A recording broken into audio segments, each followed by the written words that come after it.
প্রায় ধরুন আমরা 1 ঘন্টা 45 মিনিট কাটিয়ে ফেলেছি এবং দেখছিলাম যে যেহেতু ভোট আসন্ন, তাই কিভাবে রাজনৈতিক দলের প্রতিনিধিরা সুন্দরভাবে তাদের ভোটের যে বার্তা প্রচার সেটা এই মঞ্চ থেকে তুলে ধরছিলেন। স্বাভাবিকভাবেই তাদের একটু বেশি সময় লাগবে, আমাদের এগুলো সহ্য করতে হবে। যাই হোক, চলে আসি সরাসরিভাবে আজকের বিষয়ে।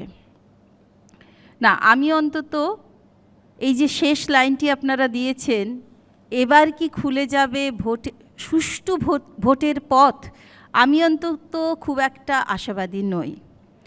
সাধারণ মানুষ হিসেবে আশাবাদী নই। তার কারণ এখানেই আজকে আপনারা দেখেছেন যে দলগুলির প্রতিনিধিরা পরস্পরকে আঁচড়াআঁচড়ি খামচাখামচি করলেন, কিন্তু তারাও কোনো সুষ্ঠু পথের নির্দেশ দিলেন না বা দিতে চাইলেন না বা ব্যর্থ হলেন। বরং বেশ কিছু সুন্দর সুন্দর কথা উঠে এসেছে, যেটা ব্যক্তি আমিকে ভীষণভাবে ভেতর থেকে হাসতে সাহায্য করছিল। একটু বলি, না বললে মানে না বলার লোভ সামলাতে পারছি না। আমরা তো এত মঞ্চ পাই না ওনাদের মতো। যাই হোক, তা আমি শুনছিলাম এখানে বলছিলেন যে বাংলায় একটি প্রবাদ রয়েছে যে কানাকে কানা আর খোড়াকে খোড়া বলা যাবে না। আসলে আপনি যখন এই কথাটা উচ্চারণ করলেন যে বলা যাবে না, তখনই কিন্তু আপনি কানাকে কানা এবং খোড়াকে খোড়া এটা বলেই দিলেন। দেবাংশুবাবু বললেন খেলা হবে। এই খেলা হবে যে কি ভয়ানক এর এফেক্ট, যেখানে তৃণমূলের লোকের হাতে তৃণমূল খুন হয়েছে, সমর্থক খুন হয়েছেন, তাকে একবার জিজ্ঞাসা করবেন প্লিজ। আর একটা সজলবাবু, আপনাকে আমি ধন্যবাদ জানাচ্ছি। আপনি যে এভাবে বলতে পারেন, আমি সত্যিই স্বপ্নেও ভাবিনি। আপনি বললেন যে সরকারের কাজ এটা নয় মন্দির বানানো, মসজিদ বানানো। তাহলে আমাদের মাননীয় প্রধানমন্ত্রী জি কি করে ধর্মনিরপেক্ষ ভারতবর্ষের প্রধানমন্ত্রী হয়ে রাম মন্দিরের ফিতে কাটতে যান? আপনারা কেন এই প্রশ্ন করেননি? এমনও তো হতে পারে সেই মুহূর্তে তার মনে ছিল না, মনে আসেনি, কিন্তু আপনাদের মতো সুযোগ্য দলীয় নেতৃত্ব যদি তার কানে এই কথাটা তুলতেন, হতেই পারে যে তিনি নিজেকে শুধরে নিতে পারতেন। যাই হোক, এবার আমি সরাসরি বিষয়ে আসি। এসআইআর একজন ভারতীয় নাগরিক হিসেবে, সাধারণ মানুষ হিসেবে আমিও কিন্তু এর সমর্থনে রয়েছি। কারণ এসআইআরের মূল উদ্দেশ্যটা মহৎ ছিল, কিন্তু আমাদের দেশে আপনারা দেখবেন আমাদের উদ্দেশ্য মহৎ থাকলেও আমরা দেখেছি যে সেই ঘটনাটাকে কেন্দ্র করে এমন বিরোধী পক্ষ তৈরি করে নেওয়া হয় যে সেখানে লক্ষ্যবস্তু ভ্রষ্ট হয়ে যায়। এসআইআরের ক্ষেত্রেও কিন্তু শুরুর থেকে যদি দেখেন, সেই ধরনের ন্যারেটিভ খুব সচেতনভাবে কেন্দ্র এবং রাজ্যের শাসনকর্তারা ছড়িয়েছেন, এবং যার ফলে খুব সাধারণ মানুষ হিসেবে কখনো কেউ ভেবেছেন যে হ্যাঁ, বিরোধী নেতা বলে দিয়েছেন 1 কোটি বাদ যাবে, মানুষ বিভ্রান্ত। যারা রাজ্যের শাসক গোষ্ঠী তারা বলছেন নির্দিষ্ট করে ধরে, আমার উচ্চারণ করতে কোনো দ্বিধা নেই, মুসলমানদের বাদ দেওয়া হবে, ডিটেনশন ক্যাম্প করা হবে, ইত্যাদি ইত্যাদি। পুরোটাই কিন্তু একটা গুলিয়ে দেওয়ার চক্রান্ত, এবং আপনারা সবাই মিলে যৌথ প্রক্রিয়ায় এই গুলিয়ে দিতে পেরেছেন, অনেকটাই সফল।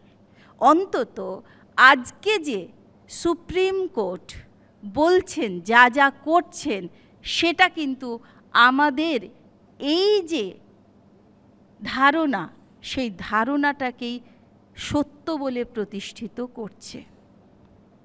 যার ফলে যে বিশেষ নিবিড় সংশোধন আমরা চেয়েছিলাম, সেটা বিশেষ নিবিড় হয়রানিতে পর্যবসিত হয়েছে। খুব ভালো লাগছিল, এই মঞ্চ থেকে উচ্চারিত হচ্ছিল যে স্কুলগুলোর কি অবস্থা। সত্যিই স্কুলগুলোর খারাপ অবস্থা, কিন্তু শুধুমাত্র এসআইআরের স্কুলগুলোর খুব খারাপ অবস্থা, এই ন্যারেটিভটা প্লিজ করবেন না, প্লিজ করবেন না। কারণ এসআইআর হলেও আমরা কিন্তু ভুলে যাইনি যে স্কুলগুলোর দশা কবে থেকে একটু একটু করে শাসক বিরোধী প্রত্যেকে মিলে গলা টিপে খুন করছেন। শিক্ষা থাক আপনারা চান না, কারণ আপনারা আলোচনাতেই আনেন না, আপনারা তো তুতু ম্যায় ম্যায়। আপনি আজকে দাঁড়িয়ে বলছেন এসআইআর এর ফলে শিক্ষকদের তুলে নেওয়া হয়েছে। শুধু শিক্ষকদের তুলে নেওয়া হয়নি, আমার স্কুলের 2 জন ক্লার্ক, 2500-এর কাছাকাছি স্টুডেন্ট, 70 জনের কাছাকাছি টিচিং নন টিচিং স্টাফ, সেখানে দাঁড়িয়ে 2 জন মাত্র ক্লার্ক, যাদের মাধ্যমে আমরা এতগুলো সরকারি প্রকল্পকে বাস্তবায়িত করি, সেই 2 জন ক্লার্ককে পর্যন্ত তুলে নেওয়া হয়েছে। ক্লাসরুম তো অন্ধকার অনেক আগেই ছিল, সেটা অন্ধকারই আছে, সেখানে বাতি জ্বালানোর দায়িত্ব কেউ নেননি, কখনো নেননি। তাহলে এত হাজার শূন্য পদ পড়ে থাকতো না। তাহলে বলতে বাধ্য হচ্ছি, 26,000-এর ওপরে যা হয়েছে সেটা ঘটতো না যদি আমরা সত্যিই চাইতাম যে আমাদের স্কুলগুলো বাঁচুক। স্কুলগুলোকে সরকারি অনুদান থেকে প্রায় বিচ্ছিন্ন করে রাখা হয়েছে, প্রায় বিচ্ছিন্ন করে রাখা হয়েছে। আমরা কোনো ধরনের কম্পিটিশনে যেতে পারি না বেসরকারি স্কুলগুলোর সাথে।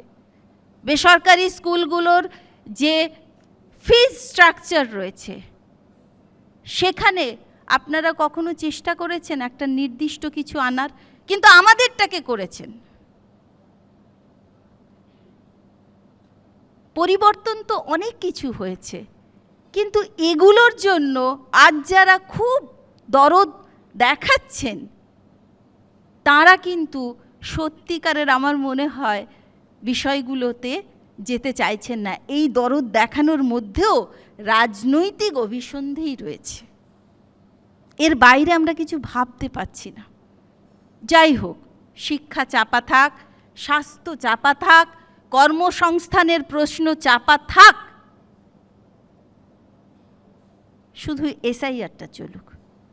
এবার আপনারা আমার কাছে শুনুন, আমার তো মোট 9 জন ম্যাডামরা গিয়েছেন, সহকর্মীরা এই কাজ করছেন, বিএলওর কাজ করছেন, তাদের মুখে আমি যা যা শুনেছি সেটা আপনাদের সামনে বলতে চাই। যখন ফর্ম 6 ভরার প্রসঙ্গ উঠল, যখন ফর্ম 7 ভরার প্রসঙ্গ উঠল, এবং যখন ফর্ম 8 ভরার প্রসঙ্গ এলো, তখন খুব সূক্ষ্ম সূক্ষ্মভাবে এমন এমন উপাদান ওখানে ছড়ানো হয়েছে, যেটা মানুষের কাছে কিন্তু তার সত্যতা নির্ধারণের জায়গা ছিল না। আমি একটা জায়গা আপনাদের সামনে তুলে ধরতে চাই। যেমন ধরুন ফর্ম 7, সেখানে তুমি অবজেকশন দিতে পারো, কিন্তু এটা জানানো হচ্ছে না যে কে অবজেকশন দিচ্ছেন, তার বৈধতা কোথায়।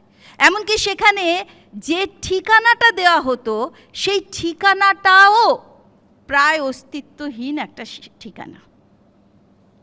অথচ এটা তো ঠিকই, যারা বলছেন যে ফর্ম 7-এ আমি সমস্ত যারা আপনারা বলছেন মাইনরিটি সেকশনের, মানে মাইনরিটি এলাকাতে যারা কাজ করেছেন তাদের সাথেও কথা বলেছি, যেখানে মাইনরিটির সংখ্যা অত্যন্ত কম, কিন্তু সেখানে কাজ করেছেন বিএলও হিসেবে, তাদের সাথেও কথা বলে দেখেছি যে এখানে একটা ট্রেন্ড ছিল,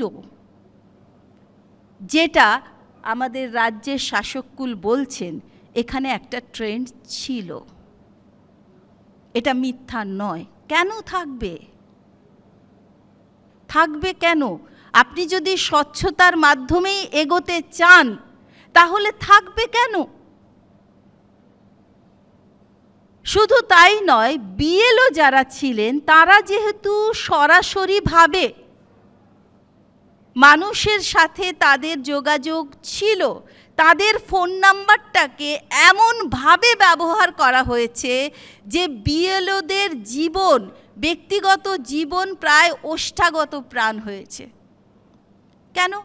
আরেকটু যদি আমরা ভেবে চিনতে এগোতে পারতাম, আরেকটু যদি কমিশন আরেকটু যদি ভাবতেন, সময় নিতেন, এতটা তাড়াহুড়ো না করতেন, তাতে কি খুব ক্ষতি হয়ে যেত?